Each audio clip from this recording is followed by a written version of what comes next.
If you're healthy, 18 or older, and not taking any medication, Prism Clinical Research has upcoming studies that provide financial compensation ranging from $500 to $3,000 for study participation time.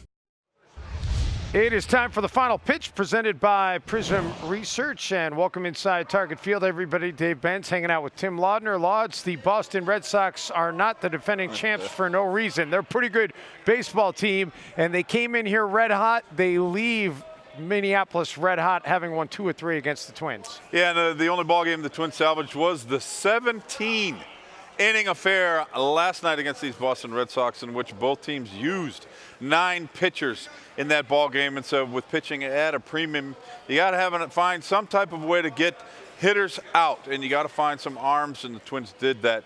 Tonight they brought up Sean Poppen. He did a really nice job of coming in, throwing 4 innings at the end of this ball game and giving the Twins bullpen a bit of a break. Now let's show you some of the final numbers from the rubber match of this series. And Astudillo and Kepler both go yard. Unfortunately, both solo shots coming in the 4th inning, and Kyle Gibson did not have it tonight. 4 1/3 for Gibson, as they really were hoping to get some innings out of him in that starting role. They did turn it over to Sean Poppen, who worked 4 innings to close out the game after being called up early in the morning out of AAA Rochester, and he earned some praise for his work from Rocco Baldelli following the game.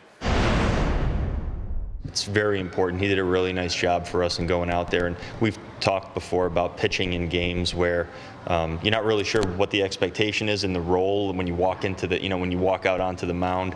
He knew he was going to be out there and pitching, and that's really all he knew when he stepped out there. And to really go out there and throw, I mean, at the end of the day, how many innings did he get? 4?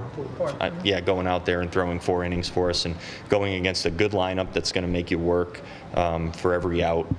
Him going out there and doing that really helps us in a lot of different ways. Our bullpen, gets to reset now, and it's easier said than done to send a guy out there in that situation and just say pitch and get outs. It doesn't always work out where the guy goes and gets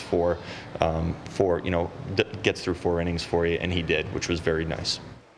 So the Twins go from facing the defending champs to the team struggling at the bottom of the division, Kansas City. A 4-game set coming up, and Law's Jake Odorizzi will look to get things started coming up tomorrow night. Yeah, he's the guy that you want to go ahead and give the ball to anytime you open up a series, especially against the Kansas City Royals.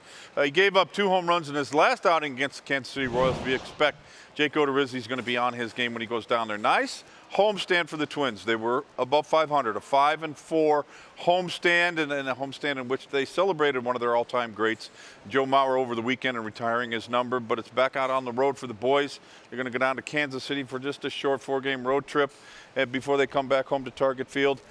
Very important Central Division games. Can't take the Kansas City Royals lightly. Our coverage on Fox Sports North for that one gets underway with Twins Live, the pregame edition at 6:30 Central. That does it from Target Field. This has been your final pitch presented by Prism Research.